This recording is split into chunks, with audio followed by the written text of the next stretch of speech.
Good morning, students.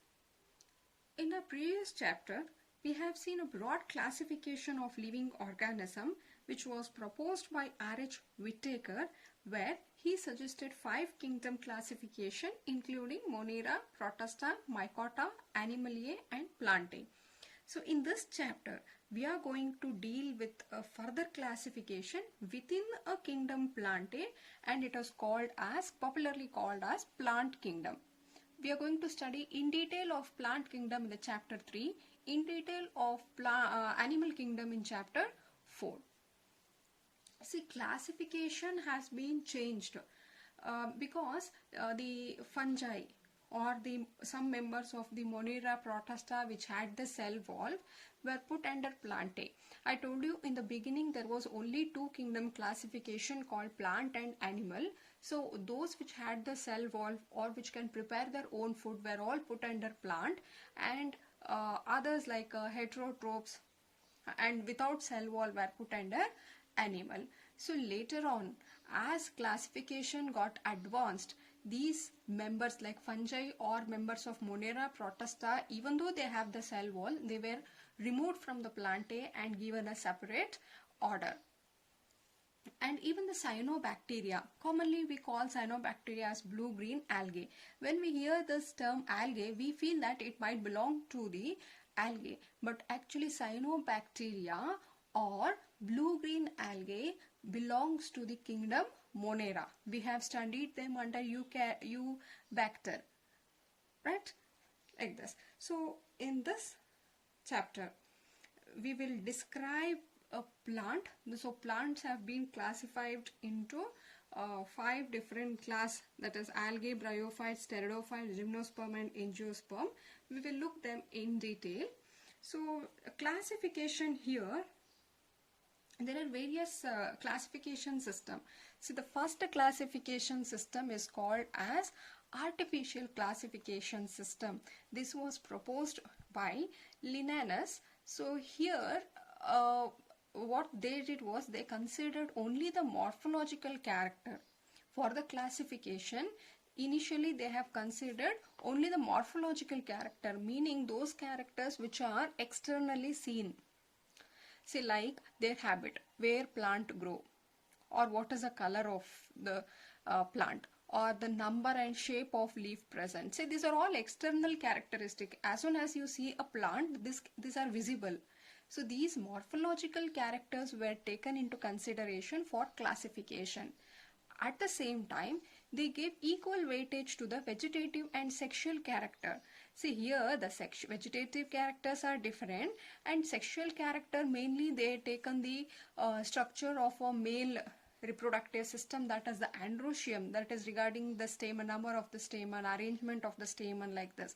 So they gave equal importance to these vegetative characters. See what happens is the vegetative characteristics may be influenced by the environmental condition. For example, I'm taking two plant which belong to same species.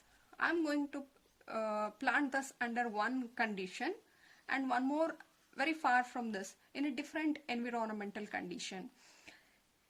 Even though it belongs to same, maybe because of the environment which is present in that area, the environmental condition in this area and this will differ. And because of this, influenced by this environmental condition, the plant might grow differently in both the region. Now their morphological characteristics may vary. One plant, maybe this will grow taller, or this might grow short. Now this becomes its morphological characters. So you cannot say that these two are different because their character is different. They both are same, but they show this variation because of the environmental factor in which they are present. Therefore, classifying something based on their morphological character is not an accurate way. It was not accepted. Clear? So therefore, again, there was one more system of classification called natural classification system. This was the first one, was artificial classification system, where we considered the morphological characters. Later on, it is the natural classification system which was given by Bentham and Hooker. So they considered, apart from this external characteristics, they also considered the internal features. Internal features meaning their structure, regarding the anatomy, that is a tissue or the cell which is made up of anatomy, embryology and phytochemistry. The development of embryo or the chemicals which are present in the plant. So they considered the internal features also. Apart from the external, they took consideration of internal feature. So this is natural classification system, and at present we follow this phylogenetic classification system. This is mainly based on the evolutionary relationship between the various organisms. We will just study the evolutionary relationship. What it has said is, same taxa have common ancestor. See, if there is a one category, you call them as a taxa. The members of this taxa will have a common ancestors. You are going to study the evolutionary relationship. See, if this is a parental, there is a offspring. Again, they will produce one more offspring. So these are what we are studying. You are taking into consideration this organism, relationship of this with this, and relationship of this with this, like this evolutionary relationship, the path which they have come. We are going to study the evolutionary relationship, and that is called as phylogenetic classification system. Am I clear? Artificial classification system considered only the morphological character. In natural classification system, apart from the external, we also took the internal features into consideration, and in the phylogenetic classification, having all this, we also considered the evolutionary relationship existing between the organism. Right? Now, see, we need some evidence for classification. We need lot of source from which we can get the evidence for the classification. Always there is no guarantee that the fossils are available. If we get the fossils, we can easily classify them. When fossils are not available, we can use different source as an evidence. See, first thing is called numerical taxonomy. As a name indicate, numerical taxonomy, what we do is numbers and codes are assigned to the characteristics. See here what happens. Suppose there is one character, I am going to assign a number to that character as 1.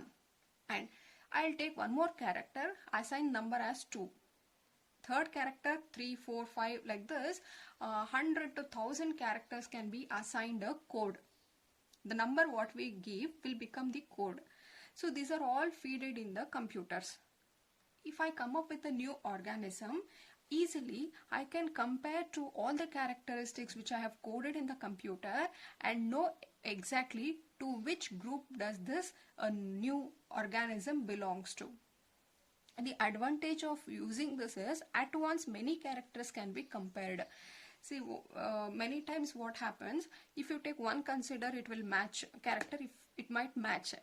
For example, if I say that mammals have 2 hands, then what happens? It might not match, right? Because there might be other animals also which has the okay, we'll go with the different thing. One more character I'll take. If I say that humans or a mammal will have 2 eyes, right?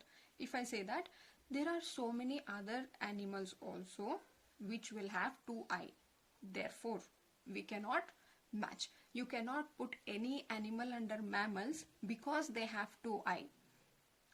So comparing one character will not give you the accurate source for classification. Therefore, it is always preferred to compare more number of characters. Out of 100 characteristics, if something is fulfilling, okay, I'll tell you. See, I have got a new plant or something I have got. Now, using this numerical taxonomy, I will just compare how many of the characters will suit. There is one more angiosperm. I have listed the characteristics of angiosperm and assigned the code 1, 2, 3, 4, like that. Thousands of characters I have been assigned and it is coded in the computer.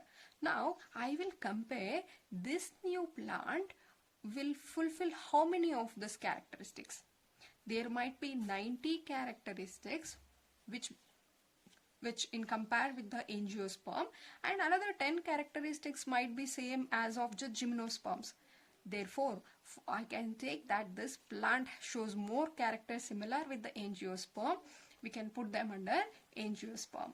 So this is the advantage of numerical taxonomy, that at once many characteristics can be compared. Coming to the cytotaxonomy.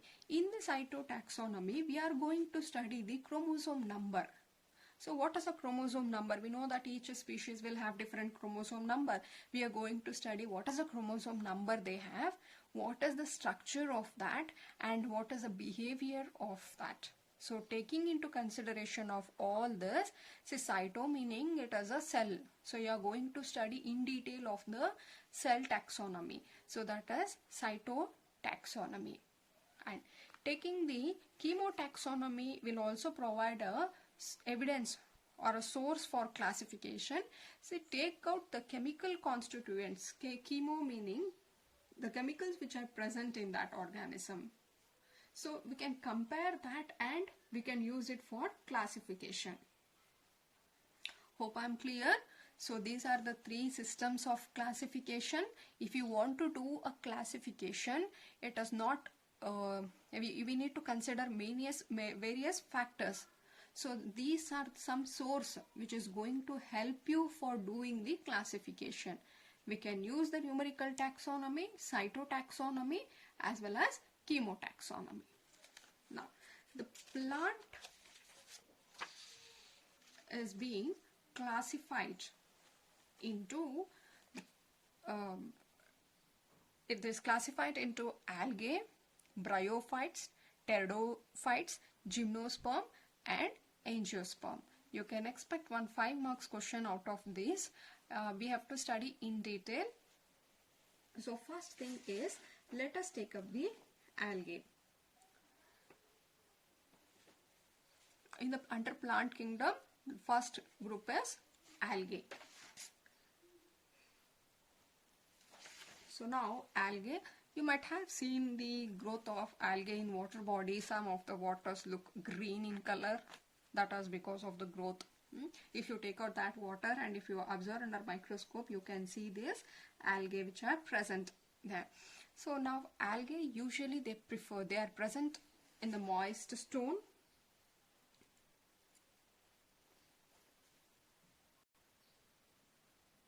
They are present in the moist stone and also in the soil, wood. In a wide variety of habitats, you can see the growth of the algae. Some of them also occur in association with the fungi. This we have discussed in our previous class, that association between a fungi and algae, we call it as a lichens. So you can see algae associated with the fungi, and even the same algae you can see them on animals also. See, this is sloth bear. On this animal, it is a nocturnal insectivorous bear. Okay, so algae are grown on the body of this sloth bear here. Right.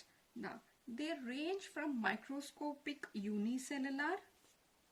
See their size, they can be microscopic, that are so tiny that they need to be observed under microscope. It can be unicellular, example Chlamydomonas, or they can be in a colonial form. Colonial form meaning these cells will aggregate and stay together to form a colony. Like this, they can be in a colonial form, or it can be filamentous, in filaments like this. Right? Unicellular example Chlamydomonas, or it can show a colonial form as in case of Olvax, or it can be filamentous as you see it in the Spirogyra. This you are going to study in your lab. Now The algae are chlorophyll bearing.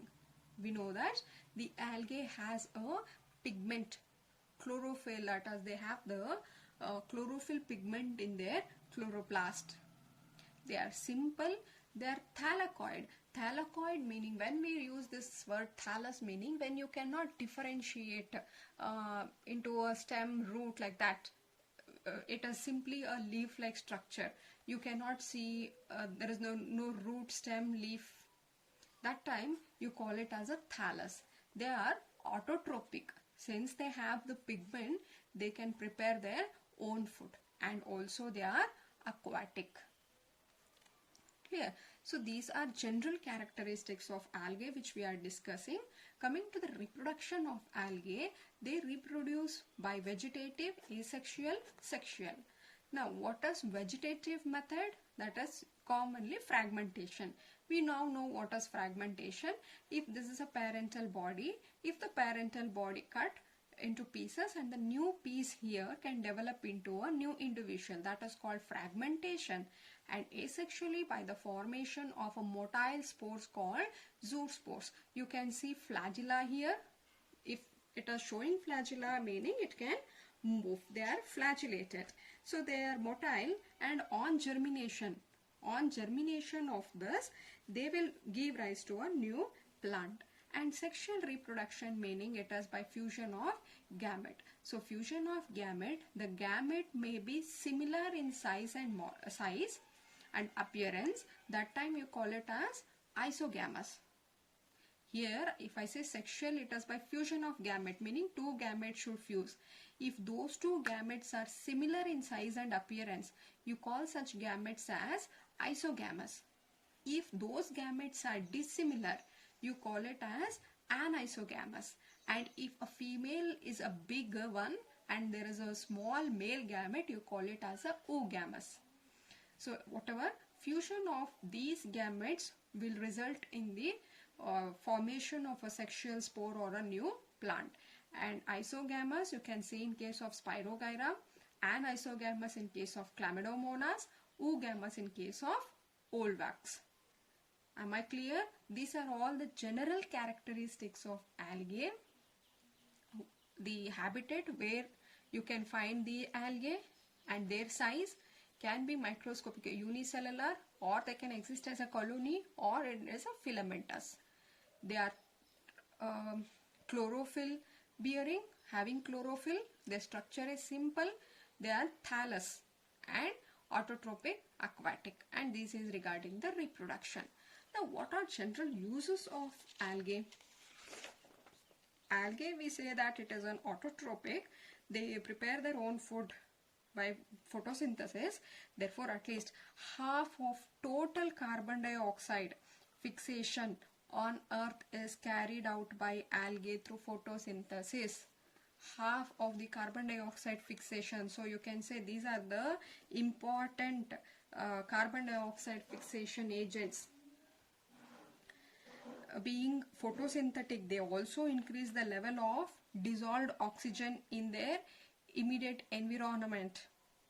Now they are also used as food. Certain species, not all algae are edible, certain species of the algae are used as food. And one more thing, the agar is one of the commercial product which is obtained from Gelidium or Crassilaria. These two belongs to the brown algae, red algae. It's a product which is obtained from these algae. Agar is being used for the preparation of ice cream and jelly preparation. This is commercially used to get a semi-solid liquid type. We use this agar. The chlorella and spirulina. So these are very important. These are actually unicellular algae but rich in protein. Therefore they are used as a protein supplements. They are used for usually the space travelers will carry this chlorella and spirulina because they are rich in protein. They are also called single cell protein. But because they are unicellular algae, they are rich in protein and they are used as a protein supplements. And these are all some of the uses of algae. And algae further, see, Plantae here classified into algae, bryophyte, pteridophyte, gymnosperm, angiosperm. And we are talking of algae. These were all the general characteristics of algae. Algae are further classified into different 3 groups, 3 classes, and that we'll take up in the next video.